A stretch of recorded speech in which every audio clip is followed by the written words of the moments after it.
വായനാ ദിനത്തിൽ പുസ്തകങ്ങളെയും കൃഷിയെയും ഒരുപോലെ സ്നേഹിക്കുന്ന ചാലിശ്ശേരി സ്വദേശി രാജേന്ദ്രനെ പരിചയപ്പെടാം. വിപുലമായ പുസ്തക ശേഖരത്തിൽ സമ്പന്നനാണ് രാജേന്ദ്രൻ. പെരുമണ്ണൂർ ചിദംബരം വീട്ടിൽ KS രാജേന്ദ്രൻ 63-ാം വയസ്സിലും കർമ്മനിരതനാണ്. അക്ഷരങ്ങളോടും കൃഷിയോടും ഒരുപോലെ സ്നേഹം. ഒരു പുസ്തകം വായിച്ചു തീർന്നാൽ അടുത്ത പുസ്തകത്തിനായുള്ള കാത്തിരിപ്പ് അദ്ദേഹത്തിന്റെ ജീവിതത്തിലെ പതിവാണ്. കല, സാഹിത്യം, സംസ്കാരം, കൃഷി, പരിസ്ഥിതി തുടങ്ങി വിവിധ മേഖലകളിലായി 500-ലധികം പുസ്തകങ്ങൾ വീട്ടിലെ ശേഖരത്തിലുണ്ട്. പ്രകൃതിയെയും ഗ്രാമജീവിതത്തെയും കൂടുതൽ ആഴത്തിൽ മനസ്സിലാക്കാൻ വായന വഴികാട്ടിയായെന്ന് അദ്ദേഹം പറയുന്നു. സ്വാഭാവികമായിട്ടും പുസ്തകം വായനയിൽ ശ്രദ്ധിക്കണം. വലിയൊരു ആചാര്യൻ്റെ ഓർമ്മയ്ക്ക് വേണ്ടിയാണ് നമ്മൾ ഈ ദിനം കൊണ്ടുവരുന്നത്.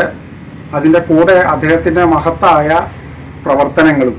സ്വാഭാവികമായും അത് ഏറ്റുവാങ്ങാൻ ശ്രമിക്കേണ്ടത് നിങ്ങളാണ്. നിങ്ങളിലൂടെ വേണം ഇനി വളരുക.